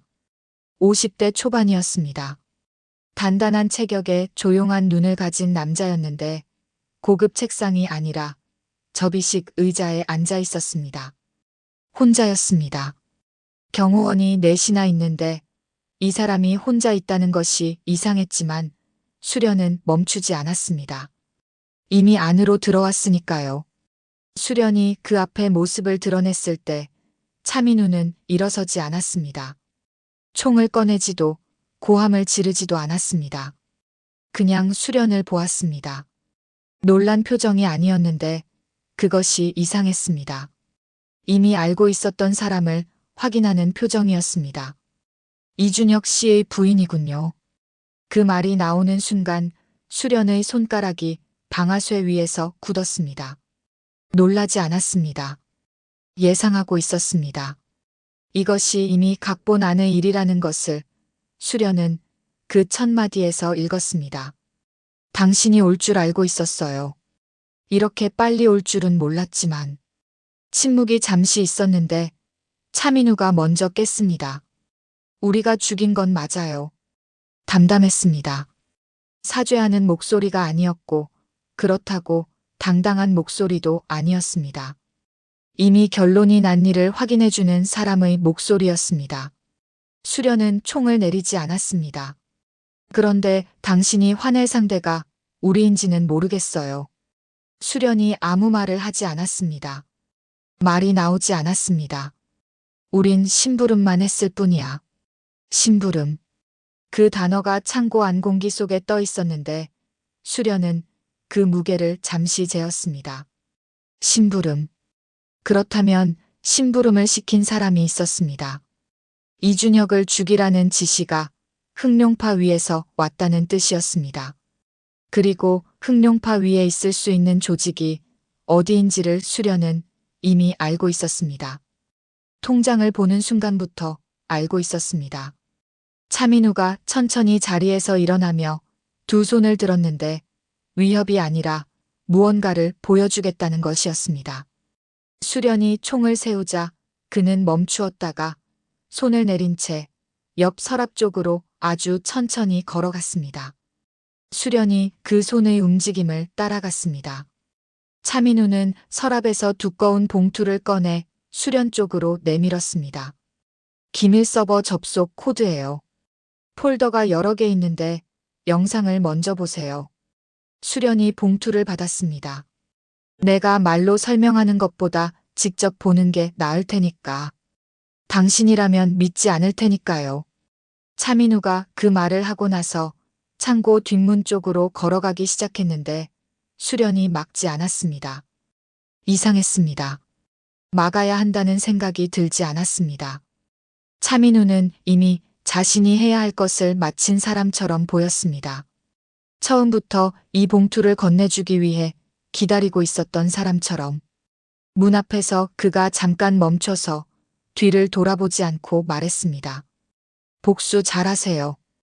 그리고 나갔습니다. 창고 안에 수련 혼자 남았는데 빗소리가 지붕을 두드리고 있었습니다. 어둑한 조명이 흔들렸습니다. 봉투 안을 열었더니 접속 코드가 적힌 카드와 짧은 메모지가 있었고 메모지에는 한 줄만 있었습니다. 영상을 먼저 보십시오. 수련은 그 메모지를 2번 읽었습니다. 3번 읽었습니다. 그리고 봉투를 접어 재킷 안주머니에 넣고는 왔던 길로 돌아갔습니다. 환기구를 빠져나와 빗속으로 나서면서 수련은 자신이 어떤 입구 앞에 서 있는지를 느꼈습니다. 이 영상이 무엇을 보여줄지 몰랐습니다. 그런데 두렵지 않은 것이 오히려 더 두려웠습니다. 두렵지 않다는 것은 이미 각오가 됐다는 뜻이니까요. 각오가 됐다는 것은 어떤 것이 나와도 받아들이겠다는 뜻이니까요. 빗속을 걷는 동안 수련은 생각했습니다. 국물은 조금 남겨도 된다고 했던 목소리. 드디어 찾았다며 웃던 얼굴. 자다가 뒤척이면 소리 없이 이불을 당겨주던 손. 그것들이 전부 설계된 것이었다면 그 10년은 어떻게 불러야 하는 걸까요? 그래도 따뜻했던 것은 사실인데. 그래도 행복했던 것은 사실인데. 사실이라는 것과 진실이라는 것이 같은 말이 아닐 수도 있다는 것을 수련은 그 밤 빗속에서 처음으로 생각했습니다. 호텔 방으로 돌아와 문을 잠그고 노트북을 켰습니다. 손이 흔들리지 않았습니다. 서버 주소를 입력하고 접속 코드를 넣었더니 창이 열렸는데 폴더들이 나란히 나타났습니다. 16개였습니다. 수련은 날짜를 먼저 봤습니다. 가장 최근 날짜가 적힌 폴더를 선택했는데 그 안에 파일이 하나 있었습니다. 영상 파일이었습니다. 재생 시간이 표시되어 있었는데 17분 23초였습니다. 수련은 그 숫자를 잠시 보고 있다가 재생 버튼을 눌렀습니다. 화면이 켜졌습니다. 식당이었습니다. 어두운 조명의 프라이빗 룸이었는데 두꺼운 커튼이 창문을 막고 있었고 기다란 테이블 위에 술병들이 여러 개 놓여 있었습니다. 남자 3명이 앉아서 이야기를 나누고 있었는데 편안한 분위기였습니다. 웃음소리가 들렸습니다. 수련은 얼굴들을 하나씩 확인했습니다. 2명은 알아봤습니다. 1명은 차민우의 오른팔이었고 또 1명은 열하루 동안 수련이 접촉한 6명 중 1명이었습니다. 그리고 나머지 1명이 있었습니다. 수련의 호흡이 멈추었습니다. 남편 이준혁이었습니다. 살아있는 얼굴이었습니다. 양쪽 볼이 술기운으로 붉어져 있었고 맞은편 2 남자와 이야기를 나누면서 웃고 있었는데 그 웃음이 수련이 10년 동안 보아온 바로 그 웃음이었습니다. 라벤더 이름이 예쁘다며 혼자 먼저 웃던 날의 얼굴이었습니다. 레몬크림 케이크 앞에서 드디어 찾았다며 웃던 날의 얼굴이었습니다. 그 사람이 화면 안에 살아 있었습니다. 수련은 영상을 멈추지 않았습니다. 8분 42초가 되었을 때 이준혁이 무언가를 말하고 2 남자가 크게 웃는 장면이 나왔습니다. 웃음이 잦아들자 이준혁이 테이블 아래로 손을 내밀었고 두꺼운 봉투를 옆에 앉은 남자에게 건넸습니다. 받은 남자가 봉투를 열어보지 않고 안쪽 주머니에 밀어 넣었는데 이런 것을 여러 번 주고받아 본 사람의 자연스러움이 있었습니다. 11분 33초에는 3사람이 잔을 들어 부딪혔습니다. 각자 잔을 비웠습니다. 그리고 이야기가 다시 이어졌는데 수련은 화면에서 눈을 떼지 않은 채 타이머 숫자가 바뀌는 것을 느꼈습니다. 그리고 12분 17초였습니다. 이준혁이 말을 하다가 멈추었습니다. 시선이 천천히 아주 자연스럽게 카메라 쪽으로 향했습니다. 우연처럼 보이지 않았습니다. 카메라의 정확한 위치를 처음부터 알고 있었던 사람이 드디어 그쪽을 보기로 결심한 것 같은 눈길이었습니다. 이준혁이 카메라를 보면서 미소를 지었습니다. 수련은 그 미소를 보았습니다. 꽃 이름이 예쁘다며 혼자 기분이 좋아지던 그 미소가 아니었습니다. 비가 오는 날 우산을 먼저 챙겨주던 사람의 웃음이 아니었습니다. 10년 동안 수련이 보아온 그 어떤 표정과도 온도가 달랐습니다. 서늘했습니다. 모든 것이 자신의 계획 안에서 정확하게 작동하고 있다는 것을 아는 사람, 그리고 그것을 충분히 즐기고 있는 사람의 눈이었습니다. 그 미소가 1초, 2초, 3초 동안 화면 안에 머물다가 이준혁이 다시 2 남자 쪽으로 시선을 옮겼고 영상은 계속 흘러서 17분 23초에 끝났습니다. 수련은 화면이 꺼지도록 두었습니다. 호텔 방이 조용했습니다. 창밖에서 차 소리가 났다가 멀어졌고 형광등이 아주 낮게 윙윙거렸습니다. 수련은 그 소리를 들으면서 화면이 완전히 어두워질 때까지 기다렸는데 어두워진 화면 위에 이준혁의 그 미소가 아직 남아있는 것 같았습니다. 잔상처럼, 지워지지 않는 것처럼 처음부터 다시 재생했습니다. 이번에는 이야기를 듣지 않았습니다. 이준혁의 눈만 보았습니다. 맞은편 사람과 이야기할 때의 눈, 웃을 때의 눈, 봉투를 건넬 때의 눈, 술잔을 들 때의 눈, 그리고 12분 17초 카메라를 향해 미소 짓는 눈. 10년을 같은 식탁에서 밥을 먹었습니다. 같은 이불을 덮었습니다. 새벽에 잠이 깨어 옆을 봤을 때 그 사람의 잠든 얼굴이 있었고 그 얼굴을 보면서 다시 눈을 감았습니다. 아픈 밤에 이마에 올라오던 그 손이 있었고 비 오는 날 먼저 우산을 건네주던 그 손이 있었습니다. 그 모든 시간 동안 그 눈이 옆에 있었습니다. 그 눈 안에 이것이 있었는데 수련은 한 번도 보지 못했습니다. 아니면 이 사람이 한 번도 보여주지 않았던 것일까요? 아니면 아주 가끔 찰나에만 스쳐 지나갔던 것을 수련이 읽지 못한 것일까요? 10년을 HID에서 훈련받은 사람이 어떻게 이것을 놓쳤는지 수련은 스스로에게 묻고 싶었습니다. 그런데 그 답을 이미 알고 있었습니다. 사랑하면 보이지 않습니다. 아무리 훈련받은 눈도 사랑하는 사람 앞에서는 그 훈련을 멈추게 됩니다. 그것이 인간이라는 것이고 그것이 수련이 10년 동안 처음으로 인간이었다는 증거이기도 했으며 동시에 이준혁이 처음부터 노린 것이 정확히 그 지점이었다는 뜻이기도 했습니다. 이준혁은 살아있었고 자신의 죽음을 연출했습니다. 이 두 가지가 사실이라면 나머지도 물어봐야 했습니다.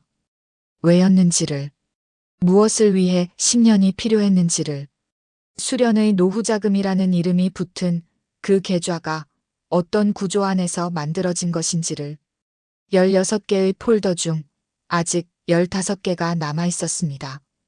수련은 노트북을 당겼습니다. 첫 번째 폴더 위에 커서를 올려놓고 잠깐 멈추었는데 그 멈춤은 두려움이 아니었습니다. 이 안에 무엇이 있든 읽어내야 한다는 것을 알고 있었고 읽어내고 나서 무너지지 않아야 한다는 것도 알고 있었습니다. 잠깐의 멈춤은 그것을 스스로에게 다짐하는 시간이었습니다. 클릭했습니다. 첫 번째 파일이 열렸는데 HID 내부 문서였습니다. 수련이 은퇴를 요청하던 시점의 공식 기록이었고 결제란에 도장이 찍혀 있었습니다. 분류 기밀. 제목 강수련 요원 은퇴 후 관리 방안. 수련은 읽기 시작했습니다. 수련의 심리 상태 분석, 은퇴 사유, 위험 요소 평가. 그리고 대응 방안이라는 항목 아래 이준혁의 이름이 있었습니다. 이름 아래로 나이, 직업, 거주지, 성격 분석, 취미 목록이 나열되어 있었고 마지막 줄에 한 문장이 있었습니다. 수련 요원의 심리적 공허감을 채우기에 적합한 인물. 장기 비활성화 프로그램 투입 가능. 수련은 그 줄을 2번 읽었습니다. 두 번째 파일에는 이준혁에 관한 자료 전체가 있었는데 그 아래에 수련과의 첫 만남 기록이 있었습니다. 날짜, 장소, 접근 방식, 예상 반응, 실제 반응, 그리고 맨 끝에 날씨까지 적혀 있었습니다.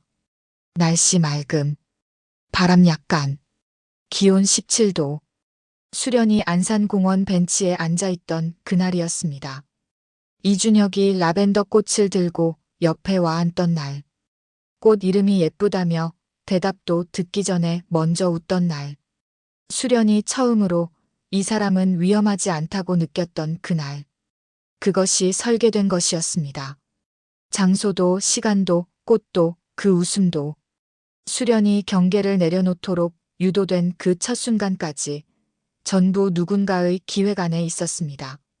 날씨까지 계산해 넣었는데 기온이 너무 덥거나 추우면 사람이 벤치에 오래 앉아있지 않는다는 것을 알았을 것입니다.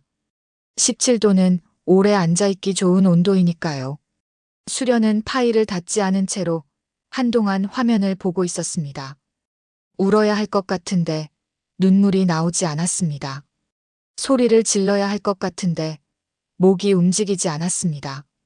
분노가 있어야 할 것 같은데 분노가 어디 있는지 찾을 수 없었습니다. 분노보다 더 아래에 있는 무언가가 먼저 올라와 있었는데 이름을 붙일 수 없는 것이었습니다. 가장 가까운 단어를 찾자면 공허라고 할 수 있겠지만 그것도 완전히 맞지 않았습니다. 무언가를 잃은 감정이 아니었으니까요. 처음부터 없던 것을 없다고 확인하는 감정이었으니까요. 그런데 하나가 남았습니다. 수련이 느꼈던 것은 진짜였습니다. 라벤더 이름이 예쁘다며 웃는 이준혁을 보며 수련이 처음으로 긴장이 풀렸던 것은 수련의 것이었고 비가 오는 날 이 사람한테 연락하고 싶다는 생각을 들었던 것도 수련의 것이었으며 이불을 당겨주는 손이 따뜻하다고 느꼈던 밤들도 수련의 것이었습니다. 누군가가 환경을 설계했더라도 그 안에서 수련이 느낀 감정들은 진짜였습니다. 어떤 문서도 그것을 거짓으로 만들 수 없었습니다.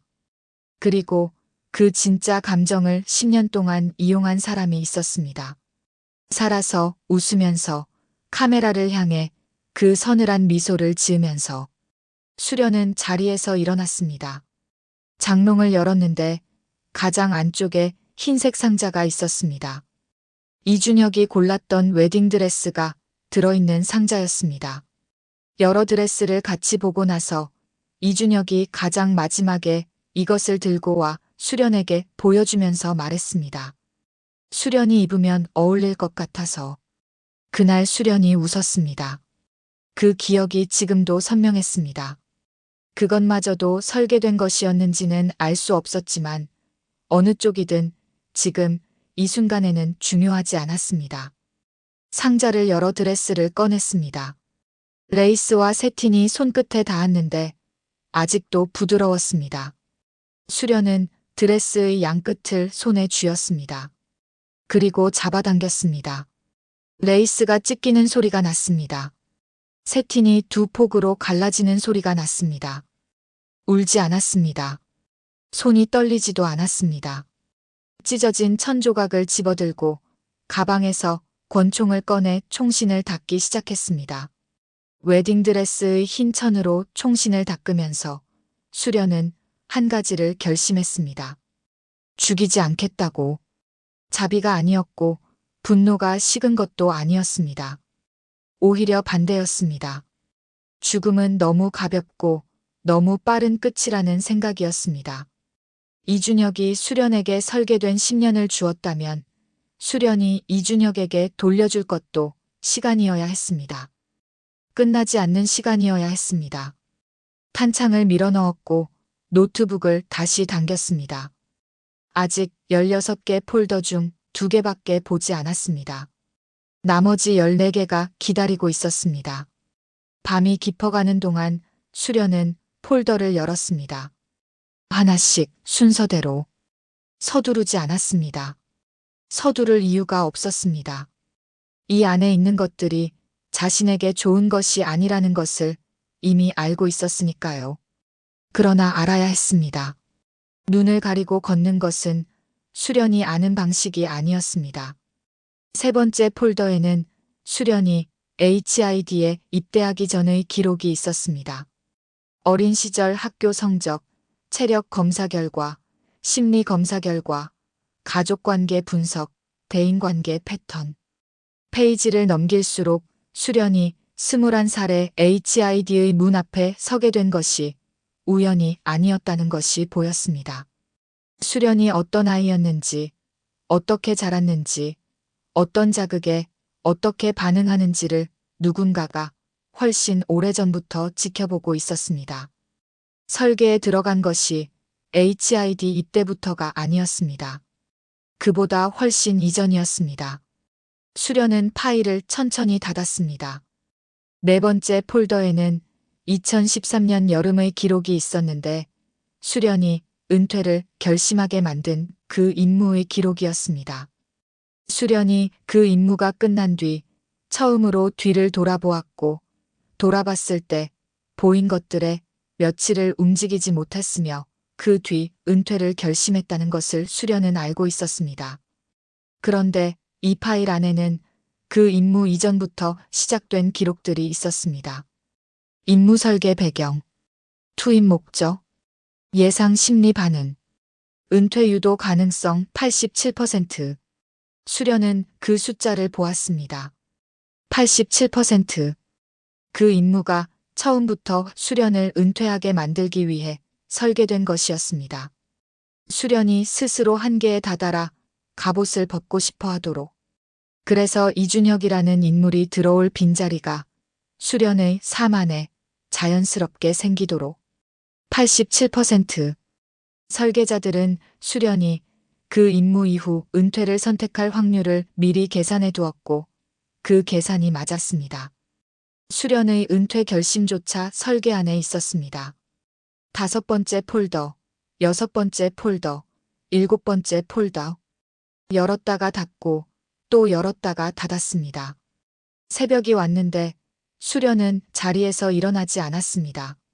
물을 마셨고 커피를 마셨으며 창밖의 빛이 바뀌는 것을 보았지만 시간을 세지 않았습니다.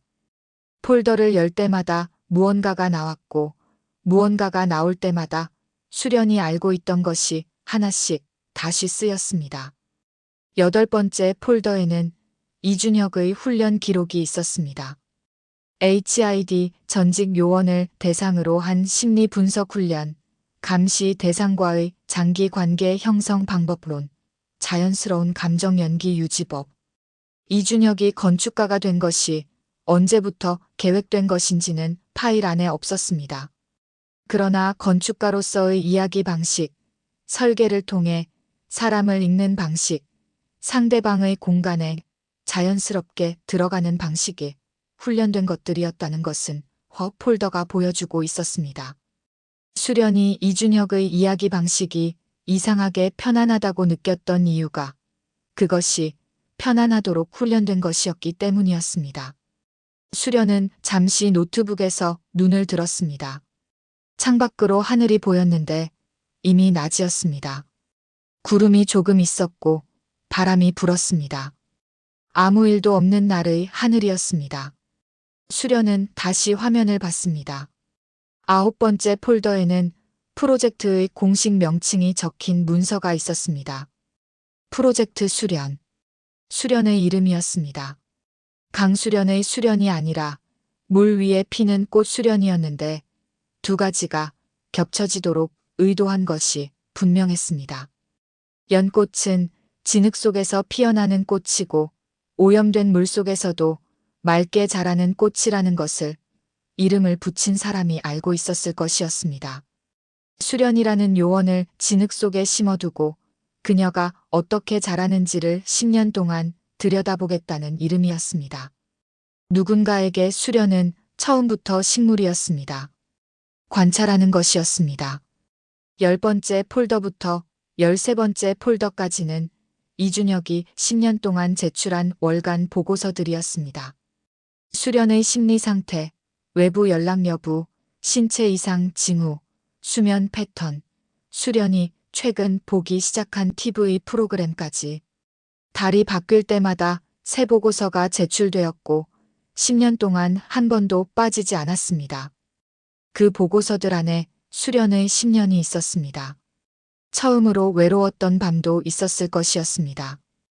이준혁 없이는 아침을 시작하기 싫다고 생각했던 날도 있었을 것이었습니다. 이 사람이라면 평생을 함께해도 된다고 생각했던 밤도 있었을 것이었습니다.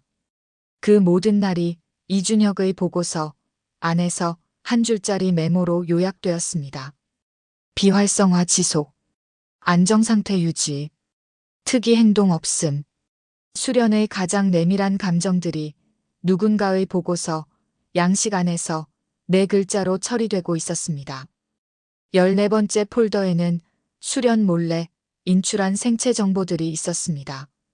이준혁이 수련 곁에 있는 동안 수집한 것들이었는데 수면 중 심박수, 스트레스 지수 변화, 호르몬 수치 추이.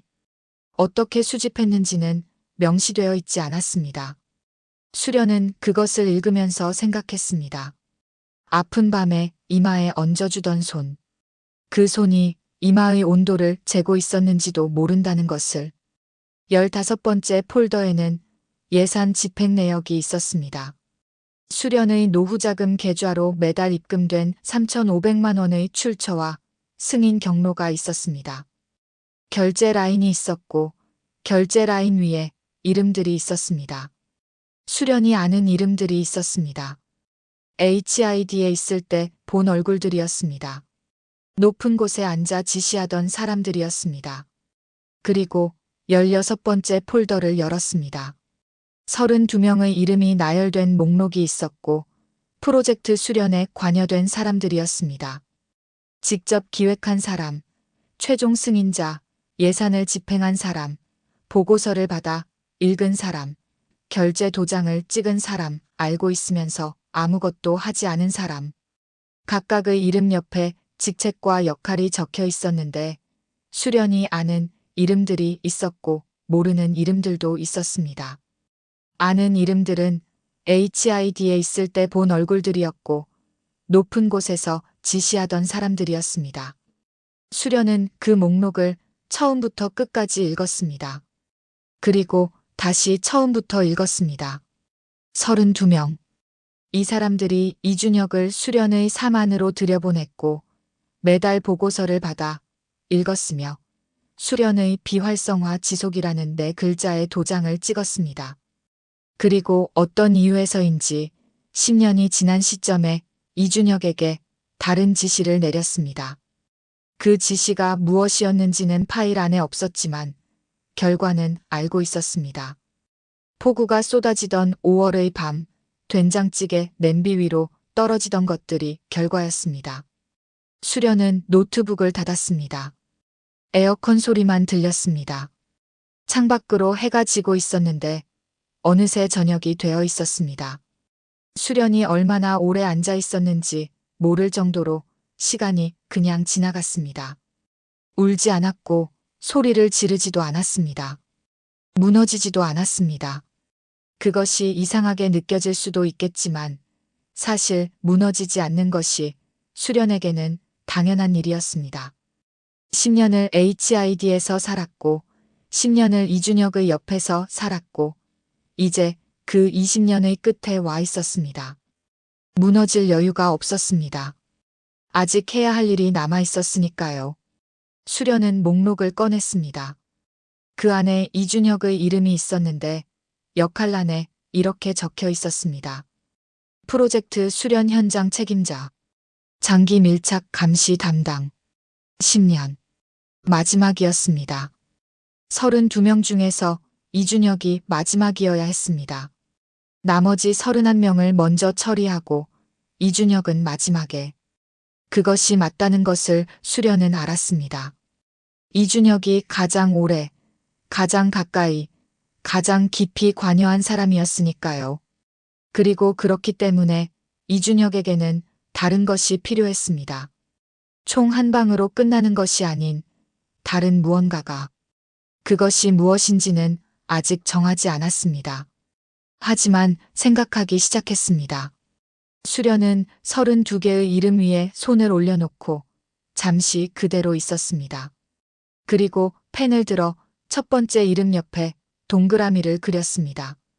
첫 번째 이름 옆에 동그라미를 그린 날부터 열흘이었습니다.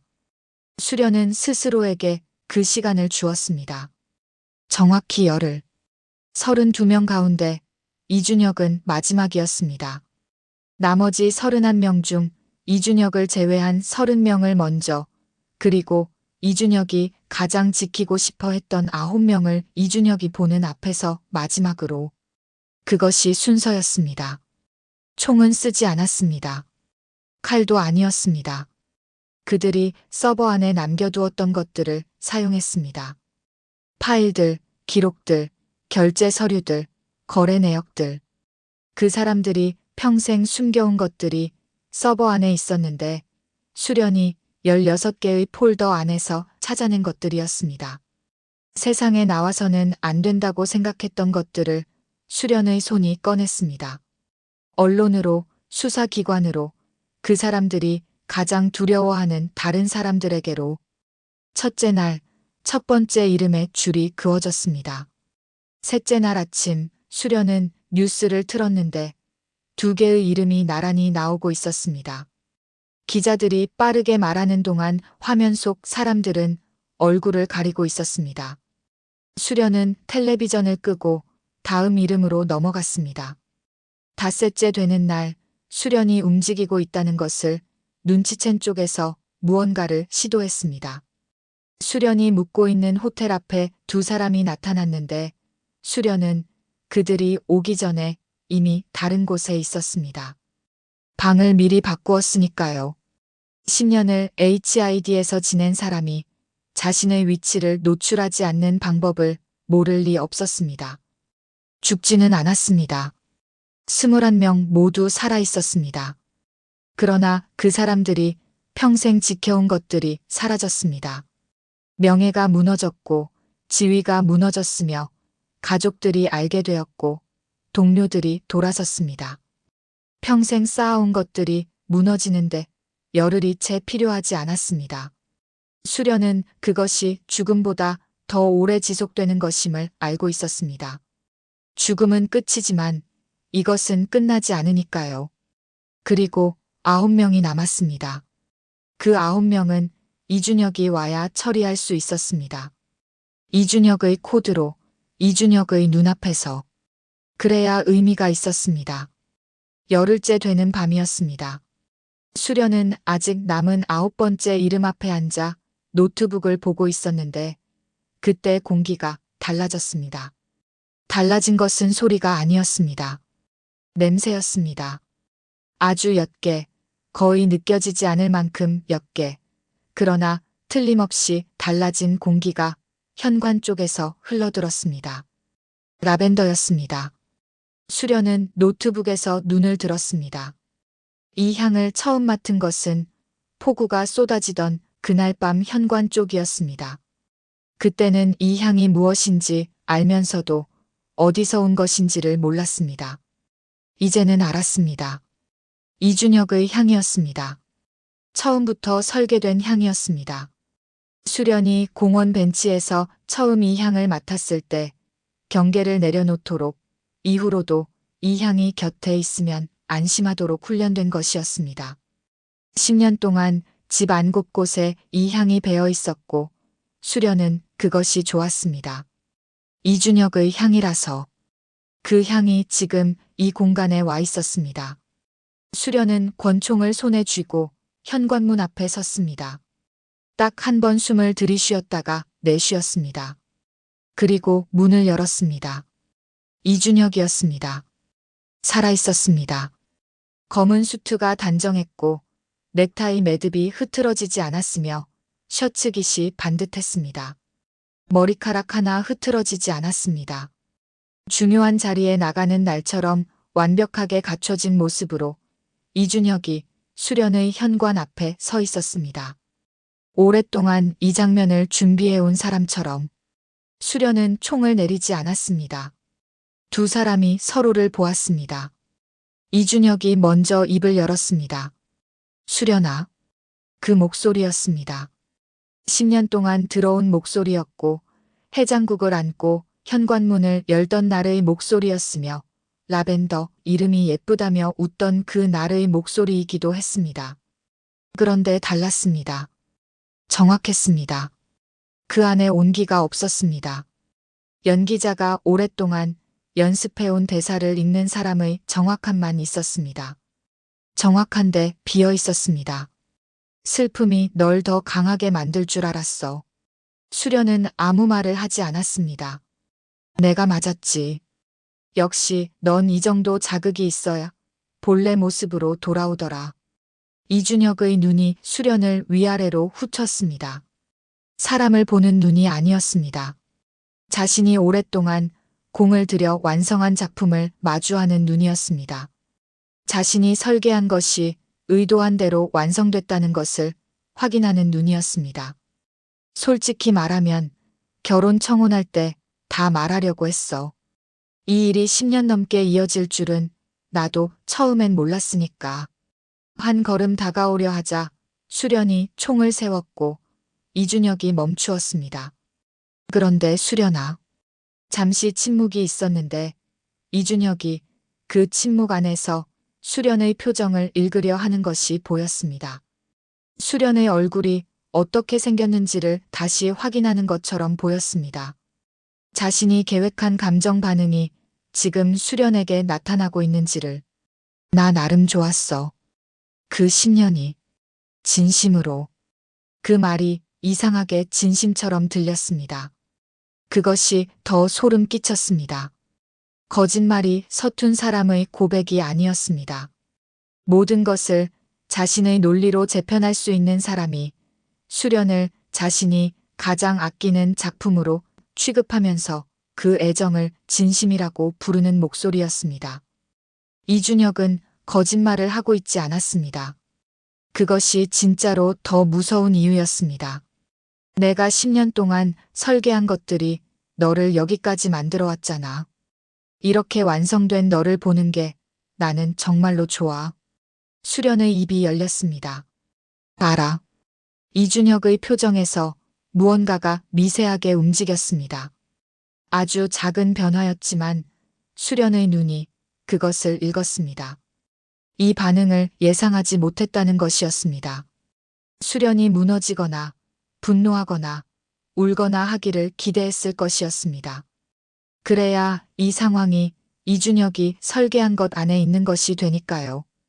그런데 수련은 그냥 알아 라고 했습니다. 그것뿐이었습니다. 그래서 죽이지 않을 거야. 이준혁의 표정이 처음으로 뚜렷하게 흔들렸습니다. 수련의 입꼬리가 아주 조금 올라갔습니다. 따뜻하지 않은 미소였습니다. 12분 17초에 이준혁이 카메라를 향해 지었던 그 미소와 정확히 같은 온도의 것이었습니다. 수련이 이준혁에게서 배운 미소였습니다. 이준혁이 그것을 알아보았을 것입니다. 자신의 미소가 돌아온 것을, 그리고 그 미소가 지금 자신을 향하고 있다는 것을. 더 좋은 방법이 있거든. 이준혁이 말이 없었습니다. 처음으로 이 남자가 아무 말도 하지 못했습니다. 수련이 한 걸음 뒤로 물러서며 말했습니다. 들어와. 이준혁이 들어왔습니다.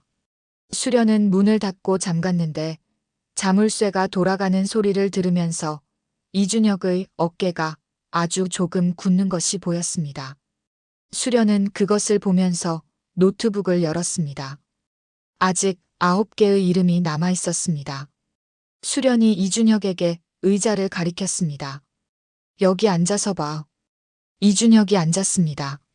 수련은 그 옆에 서서 첫 번째 이름 앞에 커서를 올려놓았습니다.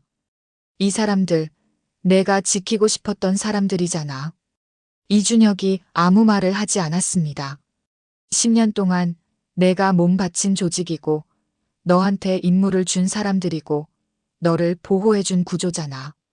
프로젝트 수련을 기획하고 승인하고 결제하고 알면서 눈 감은 사람들. 맞지? 이준혁이 화면을 보았습니다. 입술이 움직이지 않았습니다. 그러면 이건 내가 혼자 보는 게 아니라 내가 같이 봐야지. 수련이 클릭했습니다. 첫 번째 이름이 처리되는 것을 이준혁이 눈앞에서 보았습니다. 총이 아니었습니다. 이준혁 자신이 10년 동안 사용해온 접속 코드를 사용했습니다.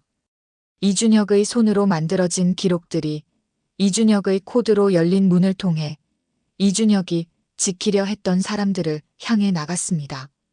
수련이 굳이 이 방식을 선택한 이유가 그것이었습니다.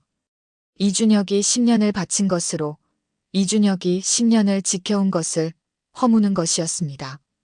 두 번째 이름이 처리될 때 이준혁의 손이 무릎 위에서 천천히 쥐어졌습니다. 세 번째가 끝날 때 이준혁이 말했습니다. 멈춰. 수련은 멈추지 않았습니다. 수련아, 이건 너무 심부름이었어? 수련이 이준혁을 보았습니다. 이준혁이 말을 잇지 못했습니다. 차민우가 그 말하더라. 우린 심부름만 했을 뿐이라고. 그 말이 얼마나 편한 말인지 알아? 심부름이라는 말 안에는 책임이 없거든. 시킨 사람이 있었으니까 나는 그냥 따랐을 뿐이니까. 근데 이준혁아. 수련의 목소리가 낮아졌습니다. 너는 심부름이 아니었잖아. 너는 직접 설계했잖아. 공원 벤치도 라벤더 꽃도 기온 17도의 그 봄날도 국물은 조금 남겨도 된다던 말도 레몬 크림 케이크도 10년이 걸렸다며 웃던 그 얼굴도 전부 너였잖아. 이준혁이 화면을 보지 않았습니다. 수련을 보고 있었습니다. 그러니까 이건 심부름이 아니야. 이건 내 작품이야. 내가 10년 동안 만든 것. 그러면 결말도 내가 봐야지. 네 번째가 끝났습니다. 다섯 번째가 끝났습니다. 여섯 번째가 처리되는 화면 앞에서 이준혁의 어깨가 안으로 접히기 시작했습니다. 처음에는 굳어있던 어깨가 조금씩 무게를 이기지 못하는 방향으로 내려갔습니다. 10년 동안 수련이 한 번도 본 적 없는 어깨였습니다. 이 사람이 이런 어깨를 가지고 있었다는 것을 수련은 그 순간 처음 알았습니다. 7번째가 끝났습니다. 8번째가 끝났습니다. 9번째가 끝났을 때 이준혁은 말이 없었습니다. 하지 못했습니다. 화면 속에서 마지막 이름이 처리되는 것을 보면서 이준혁은 이제 자신이 10년을 바쳐온 것이 남아있지 않다는 것을 알았을 것입니다. 조직도, 명예도, 자신을 보호해주던 구조도 전부 수련의 손을 통해 사라졌습니다. 그것도 이준혁 자신의 코드로. 수련이 노트북을 닫았습니다. 일어나. 이준혁이 일어섰습니다. 처음에 들어올 때의 그 단정한 수트가 형태는 그대로였지만 안에 있는 것이 달라져 있었습니다. 이준혁의 눈에서 수련을 완성된 작품으로 보던 그 눈빛이 사라져 있었습니다. 그 자리에 다른 것이 들어와 있었는데 이준혁의 눈에 두려움이 있었습니다. 처음으로 드러난 두려움이었습니다.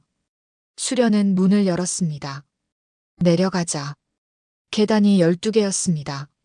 이준혁이 앞에 서고 수련이 뒤에 섰는데 한 계단씩 내려갈 때마다 소리가 사라졌습니다. 차 소리가 사라지고 바람 소리가 사라지고 밤 거리 어딘가에서 들리던 사람의 소리가 사라졌습니다. 12번째 계단에 발을 딛는 순간 아무것도 들리지 않았습니다. 이준혁이 잠깐 멈추었는데 수련은 멈추지 않았습니다. 계속 가. 이준혁이 걸었습니다. 복도를 따라 끝까지 걸어가자 철문이 있었습니다. 수련이 열쇠를 꺼내 잠금을 풀었는데 문이 열리면서 안이 보였습니다. 콘크리트 벽이었습니다. 창문이 없었습니다. 방음제가 덧대어진 벽이었고 천장에 형광등 하나가 그 좁은 공간을 희뿌옇게 채우고 있었습니다. 냄새가 없었습니다. 습기도 먼지도. 방 한가운데 의자가 하나 있었는데 금속이었고 팔걸이가 두꺼웠습니다. 이준혁이 그 안을 들여다보았습니다. 그리고 수련을 보았습니다. 그 눈에서 아주 잠깐 수련이 가장 잘 알던 얼굴이 지나갔습니다. 꽃 이름만 봐도 웃던 얼굴이었습니다. 공원 벤치에서 라벤더를 들고 먼저 웃던 날의 얼굴이었습니다. 결혼기념일 아침에 케이크를 들고 들어오던 얼굴이었고 수련이 아픈 밤에 이마에 손을 얹으며 오늘 왜 이렇게 뜨겁냐고 걱정하던 얼굴이었습니다. 수련은 그 얼굴을 보았습니다. 오래 보았습니다. 그리고 생각했습니다. 저것이 연기인지 아니면 연기와 진심의 경계가 이 사람 안에서 이미 오래전에 지워진 것인지. 10년을 같이 살았는데도 알 수 없었습니다. 어쩌면 이준혁 자신도 모르는 것일 수 있었습니다. 어디까지가 임무였고 어디서부터가 진심이었는지 그 경계가 사라진 채로 살아온 사람일 수 있었습니다. 그러나 그것이 이제 중요하지 않다는 것을 수련은 알았습니다. 중요한 것은 하나였습니다. 이 사람이 수련의 10년을 설계했다는 것. 수련이 처음으로 안심하며 잠든 밤들을 이 사람이 살아있어서 다행이라고 생각했던 새벽들을 이 사람 곁에 있으면 살아도 된다고 생각했던 모든 순간들을 설계된 환경 위에 세워두었다는 것. 그리고 그 감정들이 진짜였던 만큼 지금 이 자리가 진짜여야 한다는 것. 이준혁이 방 안으로 들어갔습니다. 의자에 앉았습니다. 수갑이 없었습니다. 족쇄도 없었습니다. 묶지 않았습니다. 묶을 필요가 없었습니다. 이 공간에서 이준혁이 혼자 나올 수 있는 방법이 없다는 것을 이준혁은 이미 알고 있었고 수련도 알고 있었습니다. 수련이 철문 앞에 섰습니다. 두 사람이 마지막으로 서로를 바라보았습니다. 얼마나 오래였는지 알 수 없었습니다. 형광등이 그 공간을 희뿌옇게 비추고 있었고 12계단 아래의 침묵이 두 사람 사이에 있었습니다. 10년을 함께 살았던 두 사람이 이 지하 3층에서 마지막으로 서로의 얼굴을 보고 있었습니다. 수련이 입을 열었습니다. 지옥은 죽어서 가는 게 아니야. 온기가 없었습니다. 분노도 없었습니다. 슬픔도 후회도 없었습니다. 그 목소리에는 오직 하나만 있었습니다. 10년을 살아온 사람이 10년의 끝에서 내린 결론이었습니다. 오래 생각해서 도달한 말이 아니라 처음부터 어딘가에 있었던 말을 이제야 소리내어 말하는 것 같은 목소리였습니다. 잠시 침묵이 흘렀습니다. 여기서 나랑 같이 사는 거지. 이준혁의 몸이 아주 미세하게 흔들렸습니다. 수련은 그것을 확인하지 않았습니다. 이미 알고 있었으니까요. 이미 오래전에 내린 결론이었으니까요. 수련이 몸을 돌렸습니다. 철문이 닫혔습니다. 자물쇠가 돌아가는 소리가 났습니다. 수련의 발소리가 복도를 지나 계단을 오르기 시작했습니다. 한 계단, 두 계단, 세 계단. 올라갈수록 바깥의 소리가 조금씩 돌아왔습니다. 멀리서 차 소리가 들렸고 바람 소리가 들렸으며 어딘가에서 사람의 소리가 들렸습니다. 지상으로 돌아오는 소리였습니다. 지하 3층에는 완전한 침묵이 들어찼습니다. 형광등이 흔들림 없이 그 공간을 비추고 있었고 이준혁은 의자에 앉아 그 침묵을 마셨습니다. 시간이 흘렀습니다. 얼마나 흘렀는지 알 수 없었습니다. 창문이 없으니 낮인지 밤인지 알 수 없었고 소리가 없으니 세상이 아직 돌아가고 있는지조차 알 수 없었습니다. 살아있다는 것이 이토록 기이한 형벌이 될 수 있다는 것을 이준혁은 그 침묵 안에서 처음으로 알았습니다. 봄이었습니다. 수련은 한강변에 서서 강물이 흐르는 것을 보았습니다. 해가 뜨고 있었습니다. 공기가 차가웠는데 라벤더 향이 없었습니다. 그게 좋았습니다. 지하 3층에는 형광등이 켜져 있었습니다. 지금도, 아마 내일도, 아마 모레도. 수련은 몸을 돌렸습니다. 아침이 밝아오는 쪽으로 걷기 시작했습니다. 어디로 가는지 몰랐습니다. 그래도 괜찮았습니다. 오랫동안, 정말 오랫동안 처음으로. 오늘 이야기 재밌었다면 꼭 댓글에 소감 한마디 남겨주세요. 건강운이 가득하실 수 있게 늘 기원드릴게요. 구독과 좋아요도 눌러주시면 행운도 함께 전해드립니다.